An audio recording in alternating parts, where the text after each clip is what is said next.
Orc, the bardic paladin, who sings and plays again. He tells the tales of glory and weaves a magic story. He'll join you at your table and ask you to share a fable. Heroes of humble origin, villains who must be fought again. No matter their skill or prowess, the people in life are countless. So we pray you heed our request. Enjoy this tale of sidekicks and side quests.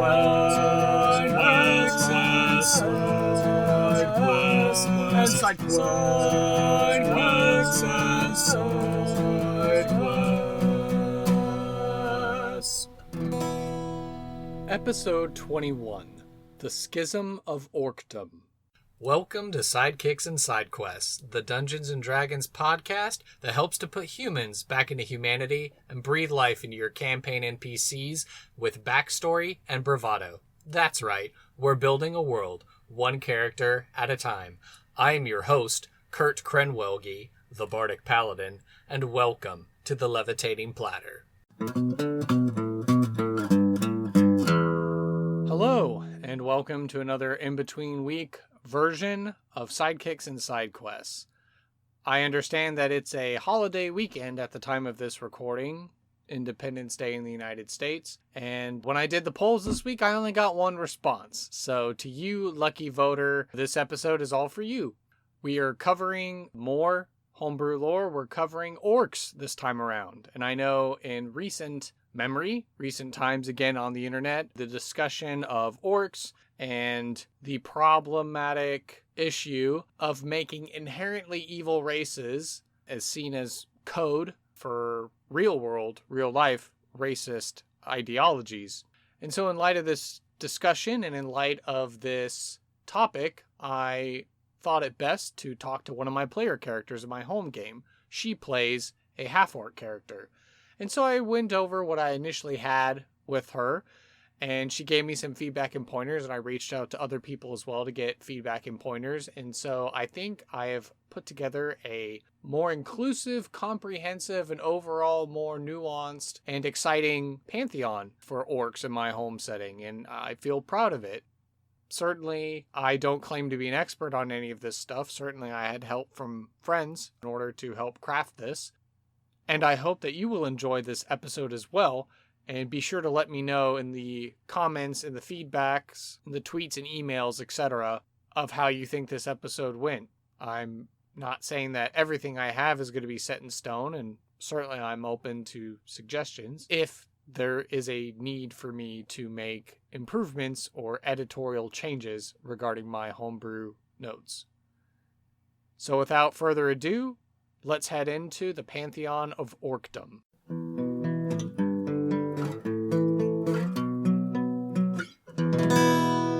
The orcs. Orcs were created by their gods and lived peacefully within the Cantu Fei, alongside elves, gnomes, and many other fantastical creatures. However, when the Caesura broke out, all but one of their gods were persuaded by darkness and chaos to become part of the Dissonant. These gods transformed and changed completely in their nature.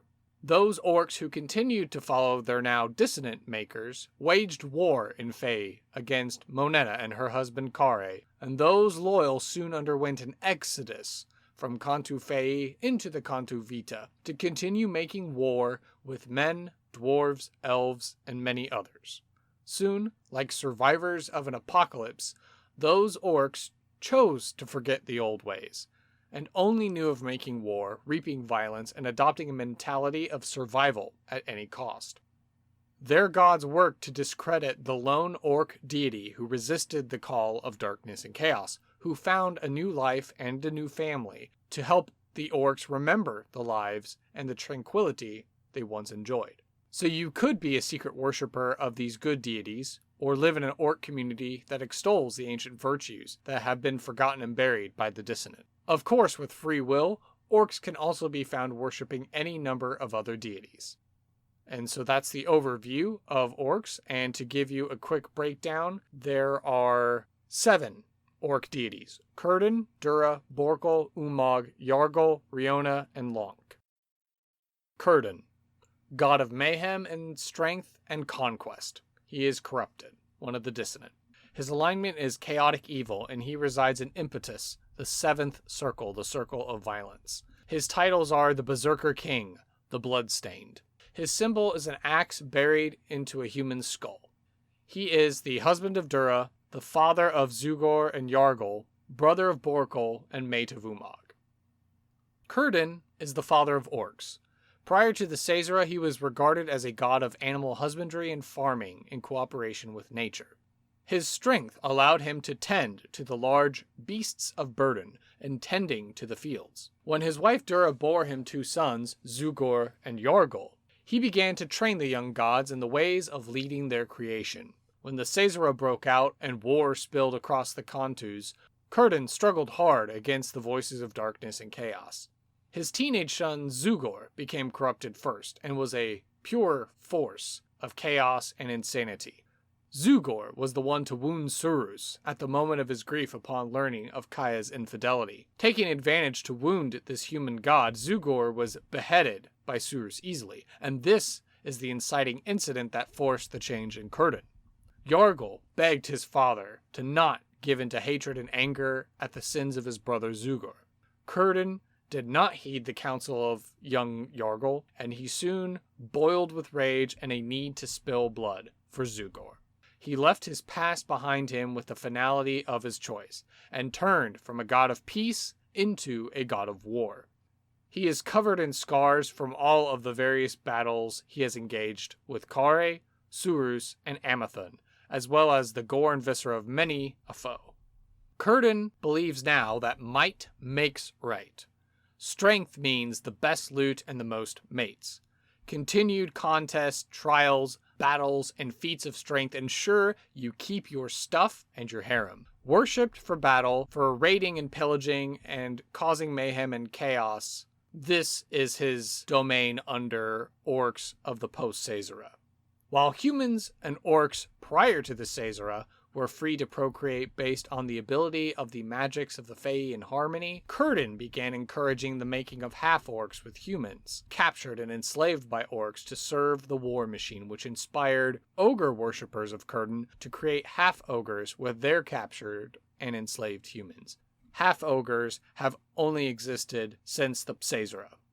Because of this violent shift, that is why a cultural stigma exists among humans about half-orcs and ogres. While post-Caesura worshipping orcs and ogres see this half-group as a lower caste than themselves, they still feel they are empowering and making better use of the human species. Because his youngest son Yargol ran away from his family and married the daughter of Moneta and Kare, Curdin branded him a traitor and forbade the worship of his remaining son. The real reason for labeling Yargol as a traitor is because Yargol and Kare bested Curdin in combat.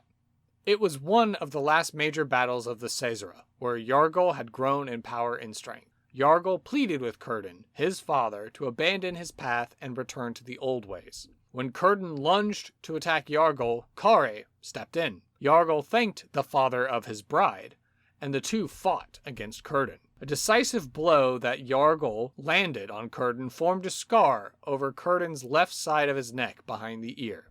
Seeing this brazen and perceived challenge to his authority over orcdom and the direction of their creation, Curdin departed from the battlefield, which further cemented his dedication to being one of the Dissonant and maintaining his fathership over orcs. In art, Curdin is depicted riding a massive auroch, pulling a wagon containing spoils, food, supplies, and loot from his conquests. Curdin is eternally doomed to be consumed by the rage and sadness that he feels, and the emptiness of trying to fill the void of the loss of his sons, by choosing the path of darkness and chaos. Dura, goddess of fertility, lust, and gluttony. She is corrupted, one of the Dissonant. Her alignment is neutral evil. She resides in Gola, the third circle, the circle of gluttony. Her titles are the Brood Queen, her corpulent majesty. Her symbol is an auroch heifer's udders. She is the wife of Curdin, the mother of Zugor and Yargol, the sister of Umag.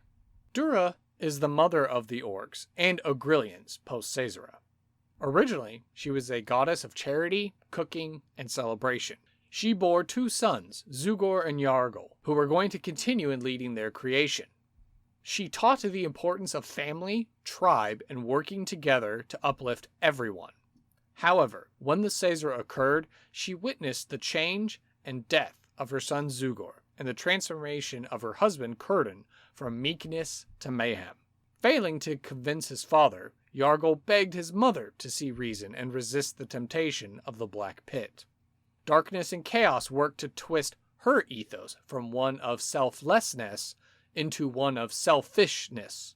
She spat on Yargol, and she said that her only son had died in battle. She then began to demand that she be fed and consume all of the orcs' crops and livestock. She demanded more and more. Celebrations became bacchanals, and she could not be satiated. Her once humble and demure appearance changed into one of corpulence. She is now worshipped by devotees who hope to have strong babies in litters of offspring. Ogres will also worship her, since she was able to mate with their ancestors and to show and produce strong orc-ogre offspring, regardless of pairing. Dura encourages frequent coupling and multiple partners and spouses. Obesity, fatness, and gluttony are seen as blessings among orcs by Dura, for this means you eat well to have strong babies and sustain frequent breeding. Dura is eternally doomed to be consumed by the anger and sadness that she feels, and the emptiness of trying to fill the void of the loss of her sons, by choosing the path of darkness and chaos. Borkul, god of death, disease, and arcana. He's corrupted, one of the Dissonant. His alignment is chaotic evil, and he resides in Dolo, the 8th circle, the circle of fraud. His titles are the Plague Wretch, Lichen of Bloated Boils. His symbol is an ochre, sick green-colored corpse fly.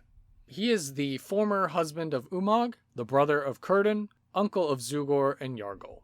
Prior to the Caesura, Borkul was a healing god, who helped to educate their creation on herbs, salves, ointments, and cures. He worked cooperatively with his brother Curdun to provide for their creation to ensure their health. Unlike his brother, Borkul was smaller in stature, for he did not need great strength to do great good. Borkul was also gifted in magic, and often was found in delight of the ability to help shape and cultivate harmony. He was married to the sister of Dura, Umag, who, with her strength, aided Borkul in obtaining the ingredients and materials in crafting medicines. Together they lived quietly and peacefully with one another. When the Caesura occurred and the orc gods slowly began to change, Borkul turned inward. He was broken by darkness and chaos, and he was overwhelmed by despair and hatred. His once natural appearance twisted as he became covered in lichen, boils, and pustules. No longer did he care about healing, but instead he wished to sow discord and pestilence. His wife Umag, still wishing to be with her husband, wanted to best Dura and Curdun for supremacy amongst the orc gods. She had Borkul infect a god-tier artifact called the Kino Stone, an obsidian dagger, with a god-killing poison. However, insane and clever as he is, he decided to keep the weapon for himself and hid it away from Umag. Angered at the actions of Borkul, Umag instigated the trial of combat for chiefdom between Curdun and Borkul. Hoping to have her husband exposed for his treachery at his death, Curdun instead decided to take Umag for his own mate and made her his lieutenant when Borkul relinquished and became subservient to his brother. Quietly in the shadows, Borkul plots the death of Curdun, Dura, and Umag. The role of Borkul shifted in post-Caesura culture as he knew magic and the ways to spread disease to make conquest easier. While victory is less than ideal in this way, Curdun sees the value of this tactic against fortified cities, towns, and armies, and thus the orc chieftains will appeal to Borkul for strategy in sieges and major battles. Borkul is eternally doomed to be consumed by the corruption of his charge, jealousy that he feels towards his brother Curdun, and the sadness for his wife Umag by choosing the path of darkness and chaos. Umag, goddess of night, stealth, assassins, and cheating. She is corrupted, one of the Dissonant. Her alignment is lawful evil, and she resides in Dolo, the 8th circle, the circle of fraud. Her titles are the Jagged Blade, Gloom Maker. Her symbol is a jet black vampire bat. She is the former wife of Borkel, the sister of Dura, the mate of Curdin, aunt of Zugor and Yargol. Originally, Umag was seen as a wayfinder, explorer, and hunter. She was married to the brother of Curdin, Borkel. With his intelligence, Borkel helped to track the various animals their creation lived upon. By working together, Umag and Borkel were able to bring orcs out of the wild to become domesticated animals among orcs. Together they lived quietly and peacefully with one another. During the Caesura, Umag listened and meditated upon the words of darkness and chaos. There was no reason why she and Borkel couldn't rule all of Orcdom together. Her sister Dura wasn't needed. Her husband Borkel was far more clever than Curdin, so she began to plot the murder of the other gods. Finding Borkel changed, she presented him her prized obsidian hunting knife and had it infected with a god-killing poison, making it into the Kainos stone. When it was done, Borkel stored the blade in a pocket dimension and refused to give the weapon to Umag. Angered at the actions of Borkel, she instigated the trial of combat for chiefdom between Curdin and Borkel. Hoping to have her husband exposed for his treachery when he died, Curdin instead decided to take Umag for his own mate and made her his lieutenant when Borkel relinquished and became subservient to him. She certainly was surprised at the turn of events, but she felt it only helped to further put her in a position to be closer to her targets. Umag is clever in her own ways, actively engaging in battle and raids, showing orcs the ways of keeping to the shadows and the night, employing giant bats as mounts, and how to get the drop on your targets. She agrees with philosophy of might is right, but that's about as far as orc honor goes in her opinion. She likes using skills and trickery to outsmart your opponent to win a challenge, steal loot or property, or to procreate with her prized mate or slave. Umag would still say you would need to have the muscle to back up what you did. Being the lieutenant and lover of Curdin has her poised in the perfect position. She is patient and calculating in her attempts to have the Kainos stone returned to her so that she might execute her plan, killing Curdin and Dura and Borkel for his betrayal, so that she would rule over all of the orcs as a queen. Umag is eternally doomed to be consumed by the corruption of her charge, jealousy that she feels towards her sister Dura, coldness with and for Curdin, and sadness for her husband Borkel by choosing the path of darkness and chaos. Yargol, god of strength, justice, farming and animal husbandry, and honor. His alignment is lawful good, and he resides in Corum and Fei. His titles are the True Father, Chieftain of Unity. His symbol in heraldic terms is a giant boar passant. He is the son of Curdin and Dura. He is the husband of Riona, the father of Lonk, and the brother of Zugor. The youngest and only surviving son of Curdin and Dura. In the time before the Caesura, Yargol adored his father Curdin and worked alongside him in the fields, meadows, and the forests to care for the animals and to show orcs how to farm. While his older brother Zugor was more interested in wrestling and feats of physical prowess, Yargol loved his brother and would often join him in adventures through Cantu Fei. One day, in the luscious forests of Fei, Yargol spotted a young goddess and an ancient giant boar. She was placing a flower crown on the boar's head. When they both saw that Yargol was watching them, the animal instinctively charged the young orc god, fearing he meant her harm. Yargol grabbed the boar by the tusks and began to wrestle with him. Hearing the sounds of struggle, his brother Zugor went in to strike the boar a fatal blow, but his brother released the animal and held his brother back from harming the creature. Seeing the young goddess fearful that her animal companion was going to be harmed, Yargol explained to his brother that the animal was merely protecting the young goddess. Disappointed in not having a meal, Zugor left.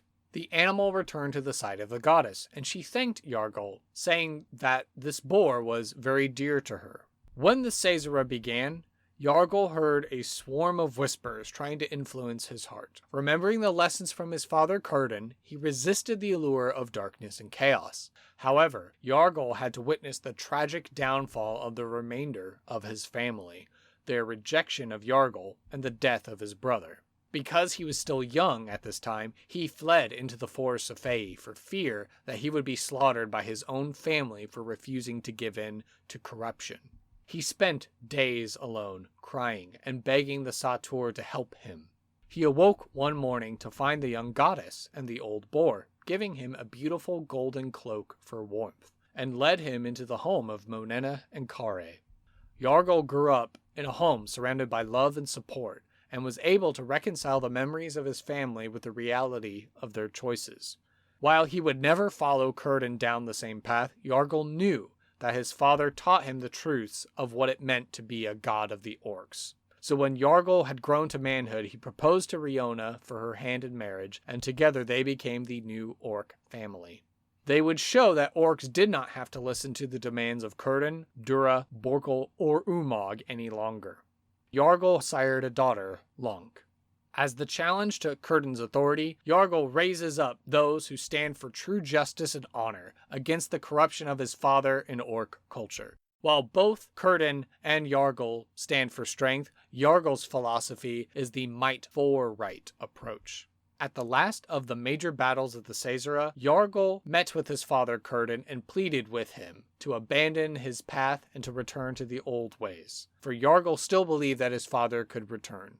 When Círdan lunged to attack Yargol, Kare stepped in. Yargol was shocked and tearful at this attack, and he thanked the father of his bride, and so the two gods fought against Círdan. A decisive blow that Yargol landed on Círdan formed a scar over Círdan's left side of his neck behind the ear. It pained Yargol to have to fight his own father, and it showed Yargol the importance of remaining true to the virtues that his father taught him in his youth, of what true orc culture is. Because of this, Yargol is always looking for champions to show to orcs that they can return to the lives that they used to know. Riona, goddess of love, fertility, storms, and nature. Her alignment is neutral good, and she resides in Corum and Fae. Her titles are the New Mother, the Reigns of Blessing. Her symbol is a motherhood knot. She is the wife of Yargol, the mother of Lonk, and the daughter of Monena and Kare. She is the only child of Monena and Kare, and spent her early life in Cantu Fae.